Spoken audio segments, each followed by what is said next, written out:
So mga par, prangka nga po na sinabi ni Ryan Garcia sa panayam nito sa The Ring Magazine na hindi daw siya mga idol sang-ayon sa listahan ng ESPN Plus na nilagay nila si Floyd Mayweather Jr. bilang number 1 pound per pound best boxer at number 2 lamang si Pacman. Nakakabastos daw para sa Pinoy legend ang ganitong bagay mga idol. Hindi naman daw nito binabaliwala ang pagkapanalo ni Mayweather kay Pacman, pero deserve daw mga idol ni Boss Manny na maging number 1 pound per pound best boxer dahil siya daw maraming dibisyon na pinagkampyonan. At bukod daw dito mga idol, never daw umatras si Pacman sa mga fighter na malakas sa kanyang dibisyon. Nilabanan niya daw ito sa kanilang kalakasan. At si Mayweather naman daw mga idol, isang 5 division lamang at puro naman daw may pangalan ng mga tinalo nito. Pero kita naman daw natin ito kung paano nilabanan ito ni Floyd. Yung iba wala pa sa prime ng nilabanan niya at yung iba palaos na. Kumbaga sinasakto talaga ni Floyd na labanan ng may pangalan na fighter. Sa hindi na nito kalakasan sa bakbakan, sa lungat dito si Pacman dahil prime fighter po ang gustong labanan ng Pinoy. Kaya para kay Ryan Garcia, si Pacman talaga ang kanyang pound per pound best boxer.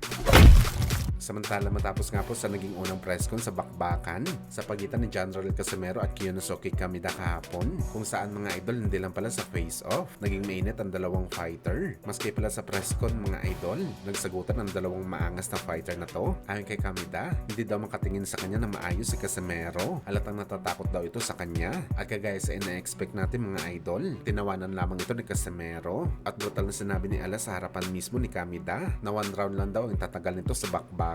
Sa katunayan nito, sabi ni Alas, hindi na daw abot ng 1 minuto ang laban nila. 30 seconds lang daw knockout itong si Kamida. Grabe talaga si Alas mga idol kung bumana. Tagos hanggang buto talaga mga idol. Maski ang promoter nito mga idol na si Koki Kamida, napabuntong hininga sa mga sinabi ni Casimero. Ano may ramdam nitong aura ng angas ng Pinas? Kung malalaman natin yan mga idol sa aktual na bakbakan, palagay natin mga idol, iba ang magiging kalalabasan ng bakbakan na to. Tatagal ito mga idol dahil sa 126 pounds sila maglalaban na timbang. Parehong bagong weight class sa dalawang fighter, kaya mag-a-adjust pa sila dito sa bakbakan. Pero mag-e-expect din tayo mga idol, nakakain talaga si Casimero sa unang bahagi ng laban nito kay Kamida.